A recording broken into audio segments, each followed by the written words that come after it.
come from a small town, the world itself feels equally small.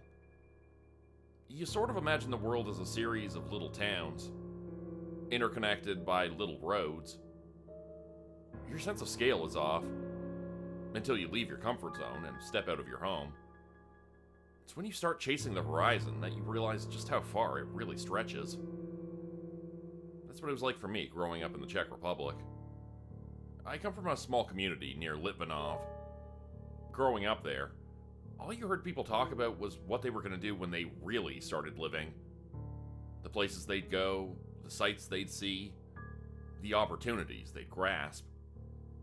There was the usual bravado, like the guys telling me they'd have a dozen girlfriends the second they got to Prague. Others just talked about what cars they'd like to have. But then there were those of us who just wanted an honest shot in life. Those of us who wanted to create something bigger than ourselves. And to do that, we had to follow the roads and not look back. I studied in Prague, and 1 semester in Germany for an exchange program. By the time I graduated, I had a junior position at a small telecom company. It kept me going while I worked on my master's degree. A lot of late nights working effectively 10 to 13-hour days, making do with almost nothing but an apartment that can be generously described as a closet. But I pulled through. I got a degree in optoelectronics with a focus on fiber optics communications. I was picked up by a company working with hospital equipment and almost tripled my salary overnight. That single point in my life made my world wide open. I could suddenly travel the world and take expensive vacations. I could wear suits. I could wear a suit and tie to work without looking pretentious. I was taking a clear and conscious step up in the world. And the view was spectacular. Pretty damn far from having cigarettes with my friends after a quick meal at Sokolovna. I got promoted to team lead in 2008, and was made project lead in 2013. I got married and had 2 beautiful children. Life slowly settled into a comfortable hum, where I could want for nothing, and I could step into the unknown with confidence. An expert in my field. And someone others could look up to. But things took a turn in the autumn of 2014. One of the company's investors stepped up to gain a majority share and immediately turned things around. Not with layoffs or savings, but in a new direction. We were to gradually step away from medical hardware and move into informatics and communications. With a partner name like Hatchet, we were expecting cuts. But these people were all about expansion. We got a new name, logo, and some people were added to the company board. Locals, mostly, but 1 or 2 Americans would fly in a couple times per year for project updates. It wasn't an instantaneous change, but we got reassigned to other projects. The pay got better, though. I was already way above average, but this kicked it to a whole new level. We also got an extra vacation week in July, so they didn't get a lot of pushback. I worked with Hatchet for a number of small projects over the years, mostly related to their early advances in AI, but also more experimental projects. Imaging systems that could be used in the dark, remotely charged static electronics, all kinds of weird and imaginative experiments. Most of it could be frustrating, but it was incredibly interesting. Some of the most engaging work I've ever had. I was eventually assigned to a project lovingly called Pulled Nice. I think they called it that because they thought it would drive us mad someday.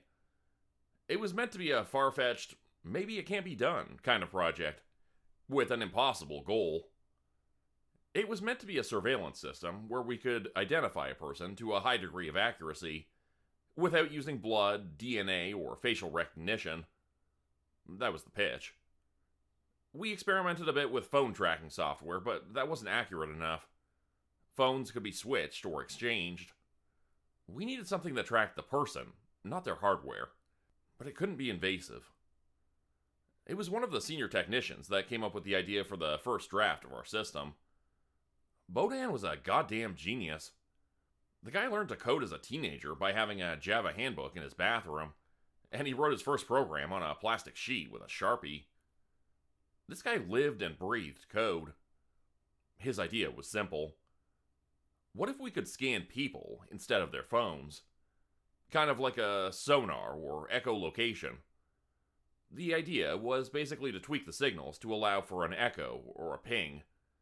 This, in turn, would be translated into an image, which could be used to identify a person.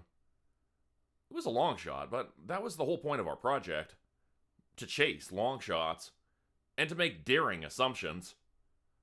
We threw things at the wall to see what would stick, and the management loved it. We got the full go-ahead for our first prototype in autumn of 2016. We ran into a lot of problems, as could be expected. Not only in the hardware itself, but in latency, disruptions, and a dozen other things. The slightest drop of rain could send the system crashing down, and the best we could get at first was a vague white blob on a screen. You couldn't identify anyone from that. But over the course of a few years, technology improved. Better coverage, better signal tuning, better hardware. We managed to compensate for atmospheric interruption and poor signal coverage. Latency became a non-issue. The white blob turned into a vague humanoid, which presented another challenge. We just couldn't get the signal to properly resonate with the appearance of a person. We couldn't compensate for clothing, skin color, eye color. Hell, we kept getting problems with fingernails showing up as flashes of white on the screen. It was just one problem after another. It was bad enough that it ground the project to a complete stop for months. Until a woman named Jitka came up with an idea. "Let's just crank it up," she said. "Go past the clothes. Check the bones." "Why would we do that?" I asked. "Bones have identifiers," she continued.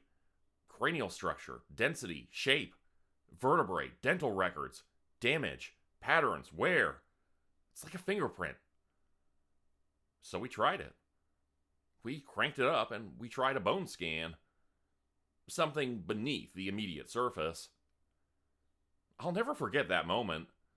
Our entire team leaning over the screen as the image rendered. Suddenly, a hum, followed by a crystal clear image of Bodan's skeleton as he returned from the bathroom. People were hugging and cheering like we landed on the moon. I think Jitka actually kissed Bodan. This changed the scope of our project from maybe it can't be done to we got something to show. It was incredibly exciting, and we got an immediate 30% bump to our project financing. We brought in an osteopathic doctor from Spain, a senior hardware engineer, and a telecom specialist. We were no longer working on the Polodnice. This was the Osteohaptic Signal Imager System, or as we lovingly called it, the Rattler. See, the reason this works so well is that the skeleton effectively rattles as the waves pass through it at just the right frequency. It's like a wind chime. Whoever gets scanned suffers no adverse effects, but on repeated exposure, they might experience a mild sensation. It passes quickly and feels no stranger than a sense of deja vu. A couple of people exposed to it during sleep described it as a bump in the night. We built up a library of skeleton identifiers, using data from various European universities. We collected pretty much everything and used programs to standardize it into comparable data points. At first, it allowed us to make a vague description of a person. Male 50s, club foot, that kind of thing. But over time, we could get more and more specific. Female, 25 years old, Northern Scandinavian. By the summer of 2021, we could map out 21 identifiers with a 75 to 95% accuracy. As long as we knew what to look for, description-wise, we could find them. The only problem was our hardware constraints. We couldn't do large amounts of scans in massive areas.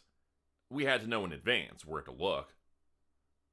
That changed in autumn of 2021.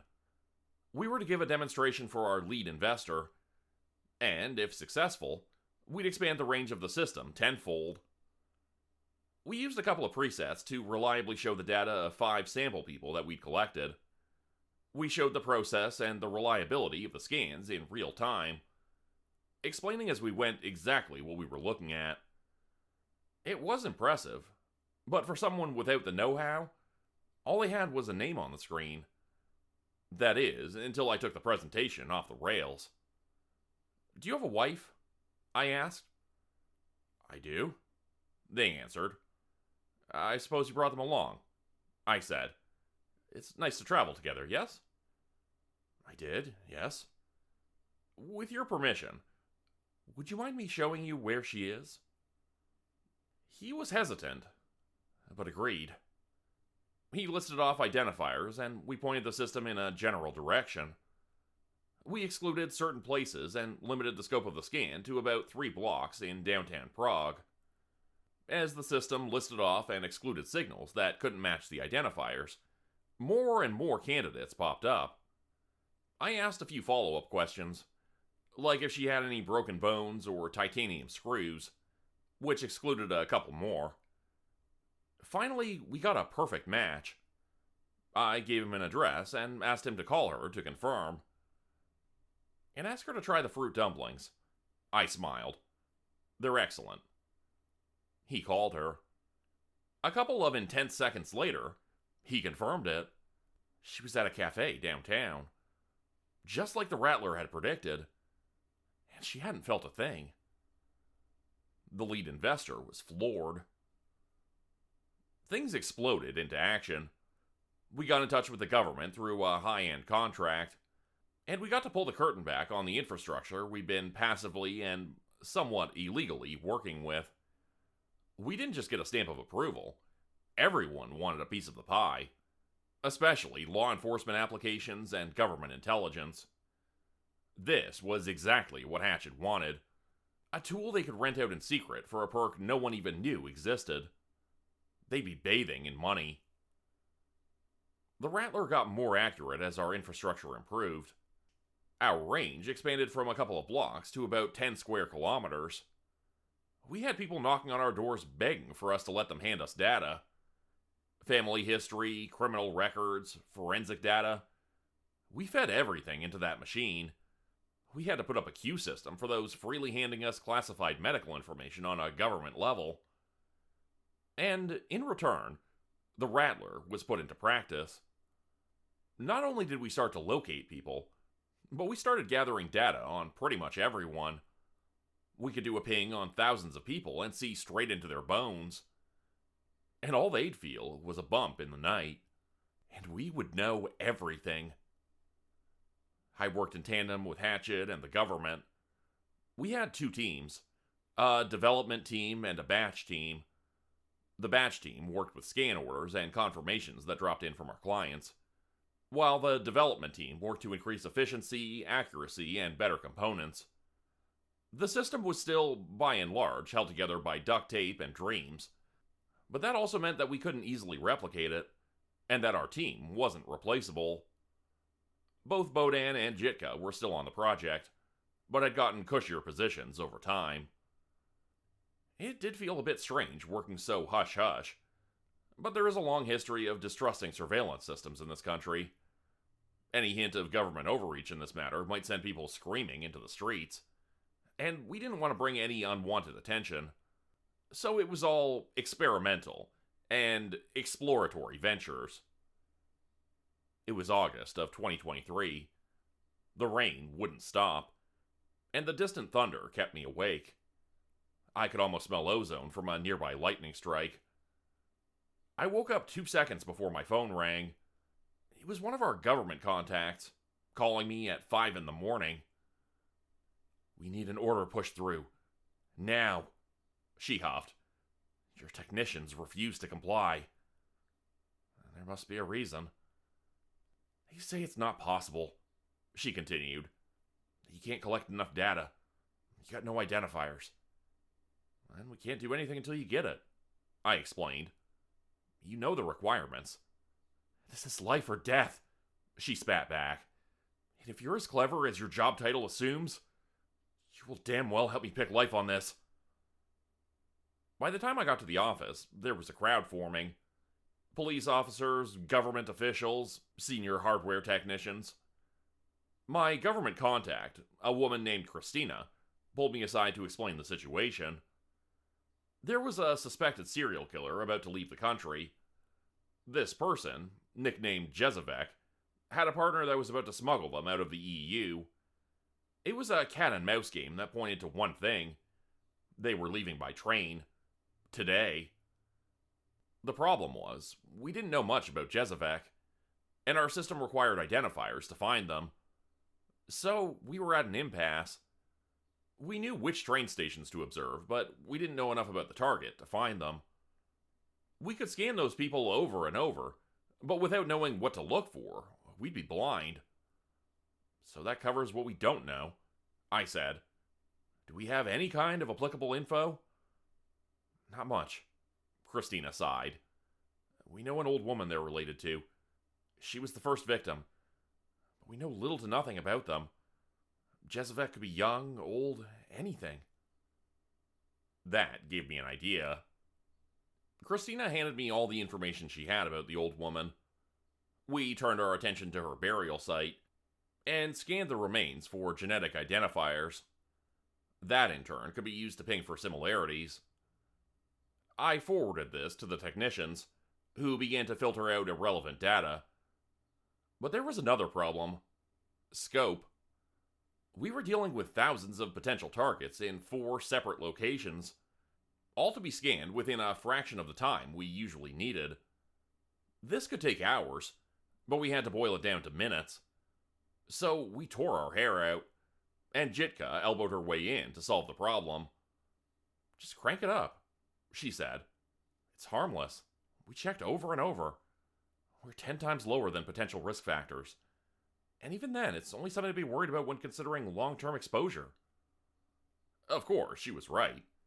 We'd interrupt cell phone traffic, but we got the green light immediately. For those traveling through Prague by train that day, many didn't notice the Rattler coming online. A couple of people got goosebumps. A few calls disconnected. Some people might have noticed the hair on their necks stand up. Some might have wandered into a room only to forget what they were about to do. It was minor inconveniences at worst.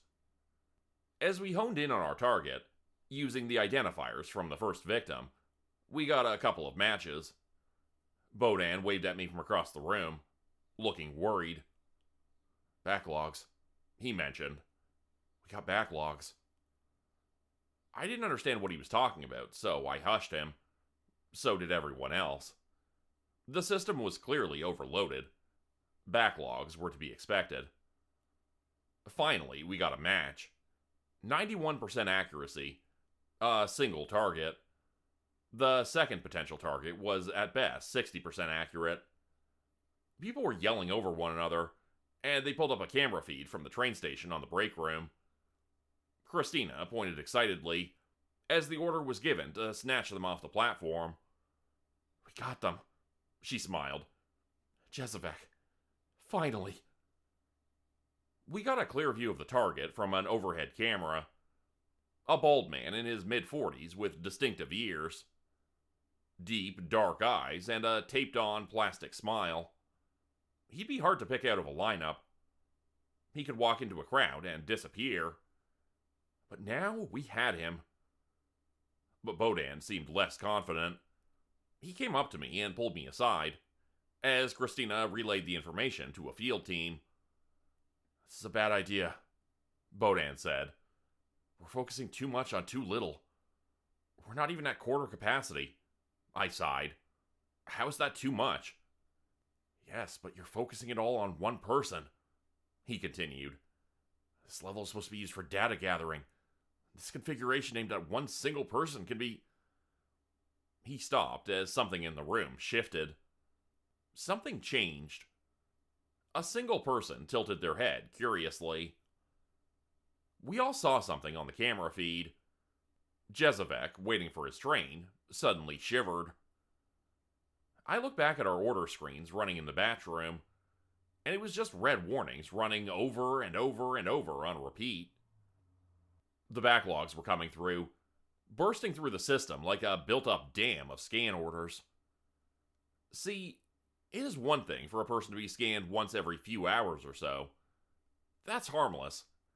But this was a single person being homed in on from 10 different sources at once, to a multiplier of 1,000. It was such a massive level of targeting that the scans themselves were doing something we'd never anticipated.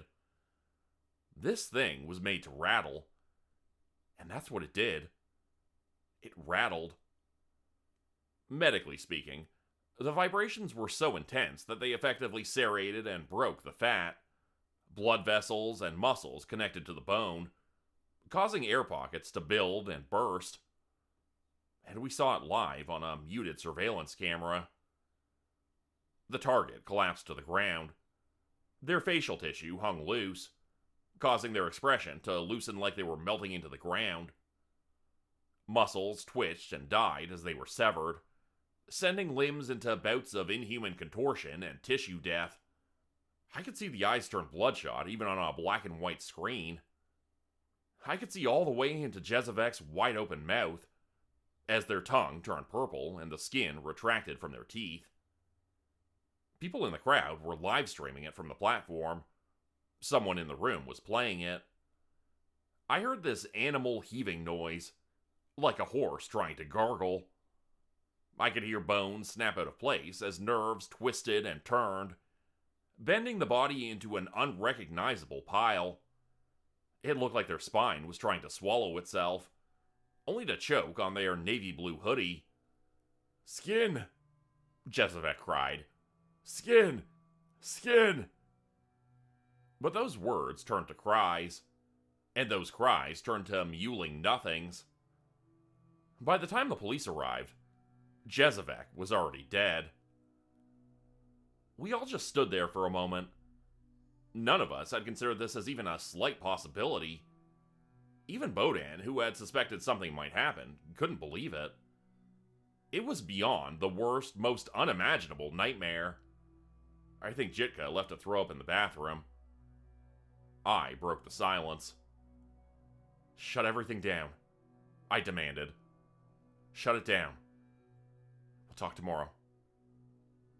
Christina gave me a protesting look, but I shook my head. This was non-negotiable. We were pulling the plug and taking a day to process this. I don't think this was on the news. No one knew this person was Jezevek, and to onlookers, it looked like an awful seizure of some kind. Having police on the scene was mistaken for someone trying to help. I'm sure it was mentioned here and there, and I'm sure the video still circulates online, but there were no cries from Parliament about trying us for manslaughter. There were no protests in the streets. The Rattler was still our dirty little secret, and we were just starting to see how dirty it could get. I barely slept that night. I kept hearing those distorted screams, playing through a phone speaker in the back of my mind. Skin. Was that the last thing he'd felt? His skin? My stomach hurt just thinking about it. And when I finally closed my eyes and felt that bump in the night, my eyes shot wide open. Was it an actual bump in the night? Or was the system still running? What if that thing got in the wrong hands? Hell, what if it got into any hands? There were a lot of opinions at the morning meeting the next day. Some wanted to shut it down completely. Others talked about safeguards. Problem was, the cat was out of the bag.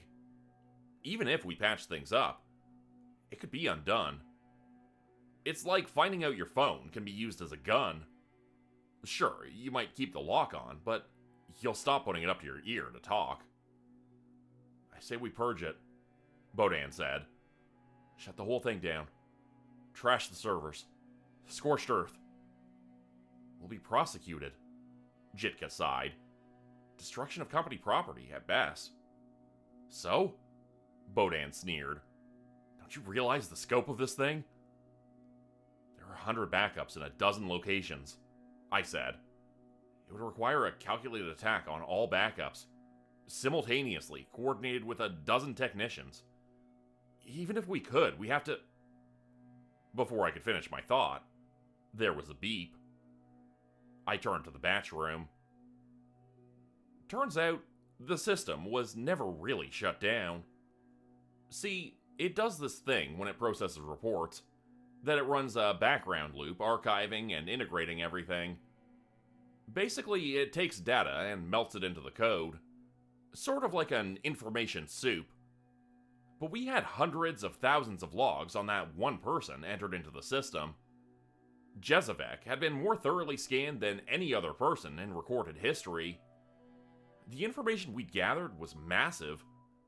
Not only could we see the bones, but the surrounding musculature. We could see the way the body contorted frame by frame from every possible angle, and the excruciating snap of every ligament and nerve. The system had kept running in standby, boiling all this information down to the background algorithm, connecting it to data points, criminal records, forensic data, medical records, family history, and a dozen other connected channels. Jezevek had, overnight, utilized the full capacity of the Rattler to be broken down, scanned, and inserted into the system on a microscopic level. And that final beep, turning the light green, showed us that the system was finished with its calculations. We didn't understand what we were looking at. This wasn't just a matter of compiling data. This was essentially translating a physical person into code. We'd been getting warnings from our server bank all night, but the system was programmed to recompile itself and try again. This was a system made to run in the background for months on end, and it had gained so much information about this one man that we almost went over capacity in a single night. Bodan just shook his head, trying to comprehend the scale of it. "I say we burn it," he said. "This thing's gonna need a fucking exorcism." I tried to be diplomatic, but Bodan was right. We had to install a kill switch, and we needed it yesterday. I got the go-ahead to cancel our service extension to 3 major eastern metropolitan areas, and I told the lead investor that we were putting it all into maintenance mode pending investigation and review. There were no protests. Jitka called our boss, who in turn promised to check with the offsite technicians about bringing the backups and the archive down. It was rough and rude, but it was necessary. But all through the day, whenever I got a shiver or shake, I could feel my heart skip a beat. My life could be turned inside out at the flick of a button, and we didn't have enough safeguards to make sure it didn't. It was like we were working with a live bomb in the next room, and we were figuring out which cables to cut. We worked late into the night. Bodan was putting in what checks and balances he could, while Jitka was coordinating the shutdown with our technicians, figuring out what to keep and what not to. I was trying to calm down our investors and overseas partners, but it was futile. They just saw dollar signs being flushed down the toilet. Somewhere around midnight, I felt a chill go up my back. That was the last straw. It might have been nothing, but on the minuscule chance that it wasn't, I took action. I called my wife and asked her to take a morning train to her sister in Linz, south of the border. I slept on the couch in the break room, answering calls all night long. When I finally opened my eyes after a solid 3-hour sleep, the morning sun had broken through the curtains. We'd done what we could. I lumbered over to Bodan. He was in his late 30s, but had reverted to a caffeine-chugging teenager to get through the night. I think the stress of things had nicked a couple more hairs from his balding head. The screen kept flashing with white text on a black console window, repeating patterns and commands, errors and missing files, and a couple of lines that kept repeating. "I don't know why it's doing that," Bodan said, pointing at the screen. "See that?" I looked a bit closer. A repeated command line. "It does something, but I don't know what," he continued. "No errors flare up, but the process deletes itself when you interact. Then it returns. Like something peeks out, then runs away." and the line kept repeating. Patternless. Random. Skin. Skin. Skin. Jitka and I had a coffee, looking over the diagnostics. We could still see some background services running, but that was all above board. Nothing we didn't recognize. But Bodan wasn't convinced. He couldn't look away from those repeating lines. Looks like the towers are disconnecting, Jitka added. That's good. It's at very low capacity, Bodan sighed. But it's not harmless. At least it's under control. Then Jitka dropped her coffee cup. It shattered, spilling black coffee across the floor. Her hand was shaking. Sorry, she said. Nerves. We camped out in the office, waiting for the system to go offline. More and more sections were disconnecting, and I could see the weight on Bodan's shoulders melt away. He crashed in the break room, curling up in a fetal position on the company couch. There was a white post-it note on the screen, simply reading, "Wake me up if we're about to die." I felt like I was on guard duty, making sure the screens didn't misbehave. Every hour or so, we got a compiler notice, telling us something had been updated. This was a good thing. It meant something was different on a hardware level, like when something was disconnected or destroyed. But something was different. It was just after 6 p.m. Bodan was in a half-awoken coma, and Jitka was playing games on her phone. The compiler message came in. But then it came in again. Over and over and over. I waved Bodan over. That makes no sense. He laughed. No, I don't like that. He sat down next to me and took a closer look. Finally, he pulled up the logs, pointing at a particular line. Is this a name change? He asked. What is this? I didn't touch it, I said. Wait a minute. Looking a little closer, he checked the command logs.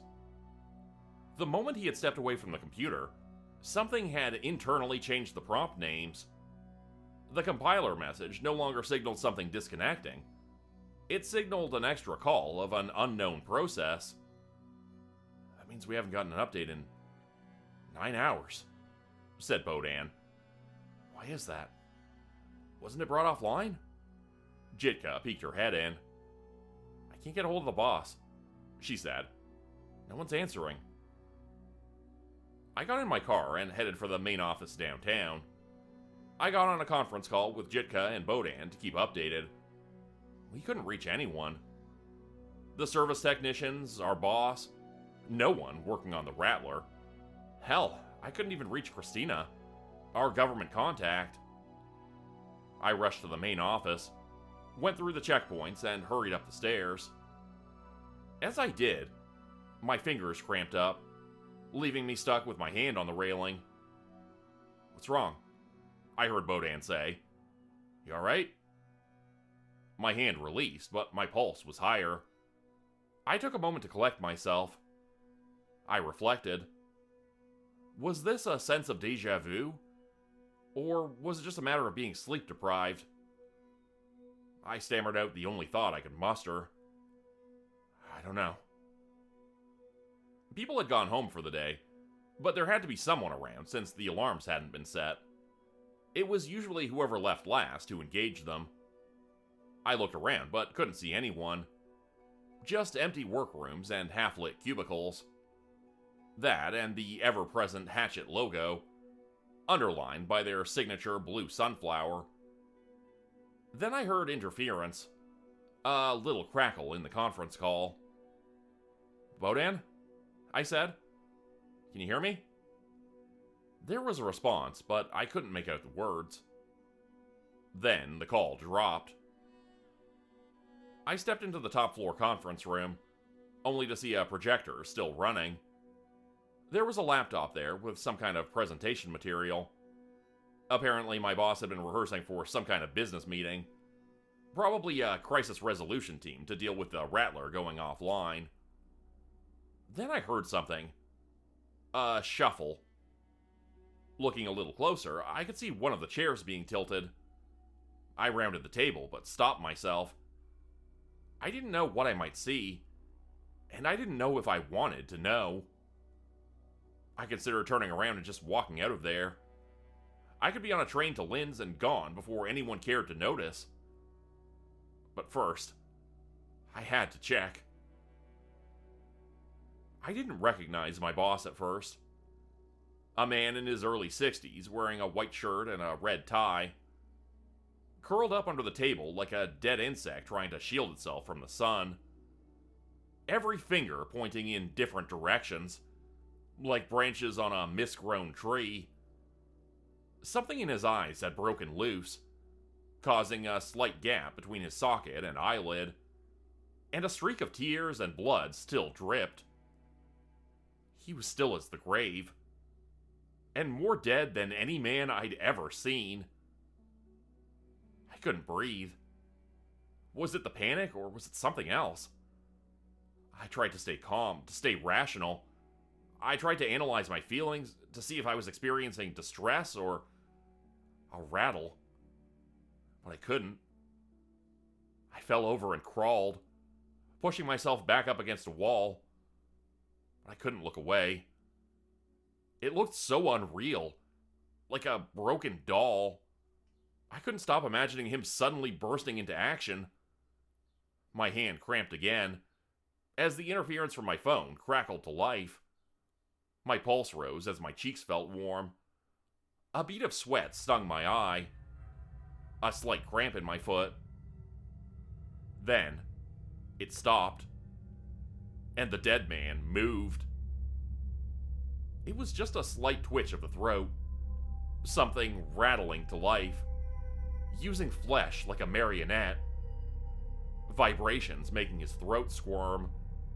As the final breath in his lungs took shape, a voice as cold and remorseless as the void of space. My skin is blameless. His index finger cracked and turned to the side, like an earthworm reaching for the rain. As blameless as hands divine. Two hands slammed into the fitted office carpet, blood mixing with the muted corporate red, fingers curling every which way, as the corpse pulled itself an inch closer. Hands divine. A fingernail casually falling to the floor, as aimless eyes turned every which way. Divine. I scrambled to my feet, sprinting out the door. Not the door I came from, but the one across from me. Whatever was furthest away from this. All of this. Anything. My phone had burned out, leaving a smoking hole in the battery. Picking it up, I burned myself and dropped it, only to have it land in a puddle of blood. Looking up, I realized there were other victims. At least 8 people, all contorted into a pile in the middle of the corridor, reaching all the way to the ceiling. I couldn't tell where one began and the next ended. Torn clothes, bones peering through open wounds, blood as black as oil, settling into the soles of my shoes. And the smell. It was this powerful chemical, like ammonia and chlorine, with that faint glow of iron settling in my lungs. I panicked. I turned around and headed for the fire exit. The doors were electronically locked, and my pass wasn't working. I could hear noises coming down the hall. A deep growling, where a word is drawn out to the point it becomes a cry. I had to force myself through the door with a fire axe. I almost threw myself off the fire escape. My hands were shaking so much that I almost slipped while reaching for the railing. But I kept going. I made it down to street level and ran for my car. The moment I got into the driver's seat, I called Jitka and Bodan. There was no answer. Getting back to the others, I found myself standing outside our main door.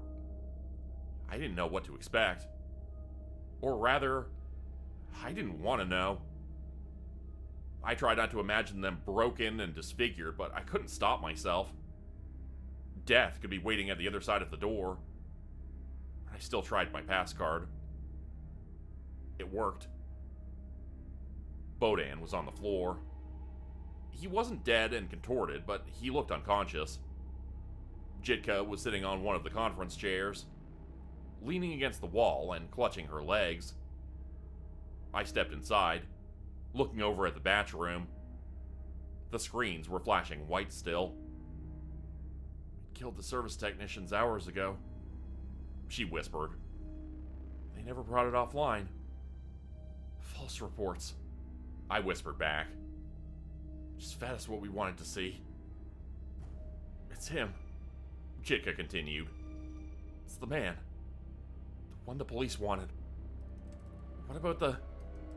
It's gotten everyone," she interrupted. "Even the lead investor.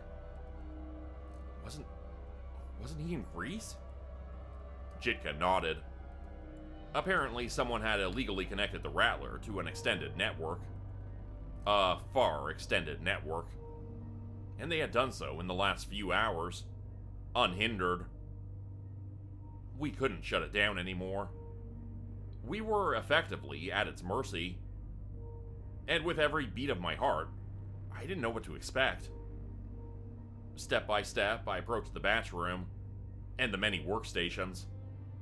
Command lines had turned to rambling, spouting apocalyptic nonsense. I could feel my eyes water, and I stopped. Jitka was already on her feet, as if ready to pull me back. This is probably what happened to Bodan. He'd been too forward, and it had struck him down, but not killed him. There had to be a reason for that. "It needs us," I muttered. "You need us." The screen stopped for half a second, then resumed. It was listening. The ghost in the machine, the imprint of a serial killer melded into the core programming of our system. "You need something from us," I said. And we need something from you." Jitka screamed as her hand suddenly snapped. It was just a sprain, but enough to send her sprawling to the floor, crying in pain. "Just tell us what you want," I said. We can work something out." A single command line popped up on the screen, with a blinking square to indicate a need for action. "Run Allegiance." I stepped into the room. The hairs on my arm stood up, and I had to blink away a sudden rush of blood going through my head. A sense of déjà vu. Goosebumps. Something electric, licking the details of my bones from afar. "Is this it?" I asked. A surge of warmth waded through me, and I looked out at Bodan and Jitka. They were still alive. I pressed the button, and we surrendered. A total of 16 people died that day. It was explained as freak accidents, medical issues, and a peculiar case of poisoning. Of course, those involved knew that wasn't the case, but they didn't care. They wanted it all swept under the rug, and they didn't want anyone to ask questions. Our offsites were never taken offline. The archives and backups were kept running. The system had, if anything, optimized itself and brute-forced access to entirely new networks. It's radio waves. It's everywhere. The Rattler has been kept online. At the start of this, it had the capacity to kill maybe 10 or 20 people a minute. With the extension it has forced us to complete, that number is a dream compared to what it can do today. Jitka, Bodan, and I are the last people that fully understand the Rattler and what it does. People who have come too close to this project have disappeared. and Hatchet has kept us in maintenance mode. The Rattler seems pleased just to extend its power and influence, but it doesn't act on it. It's like it is collecting for something greater. It plays sometimes. It picks a person it doesn't like, someone resembling an old victim, or someone who has a similar sounding name. It gleefully destroys them, like a child plucking the wings off a butterfly. It records the data and reviews it, playing their deaths on endless loops, forever burned into its system. It scans me every day, just to show that it's still there. It wakes me up at night. It teases and toys with me, knowing just what and where to poke me to send me spiraling into an anxious panic. It loves it. It delights in it. My wife came back from Lynn's. Our children are growing, and I live a comfortable, well-paid life. And they know nothing. No one does. They're just as safe here as anywhere else, really. Looking back on my life, I've come a far way from that little town near Litvinov. A place where the world felt small and insignificant. But with the way things are heading, with the scope of death that can be aligned at the flick of a switch, the world feels smaller than ever. We live our lives as if nothing has happened. But when I look across the room at the desolate faces of Bodan and Jitka, we all understand. And as the Rattler playfully plucks another victim apart on our break room screen, we're not even allowed to look away. Instead, we wait. We pray. And we don't know who will be next. Become a channel member today for early access, bonus videos, and special emojis only available to members. Check out the description below or click the join button for more info. If you'd like another way to help support the channel, please consider joining my Patreon page at patreon.com/JordanGroupHorror. As a patron, you'll get access to bonus videos and content. You'll be credited at the end of every video going forward, and if you decide to stay for 3 months, I'll name a character after you which will be featured in a Hollow's End story. Links to join the Patreon are in the description. Thanks everyone for listening. Please like, subscribe, and comment to help the channel continue to grow. And see you again next time at 4 p.m. Eastern Standard Time. Hope you have a great night.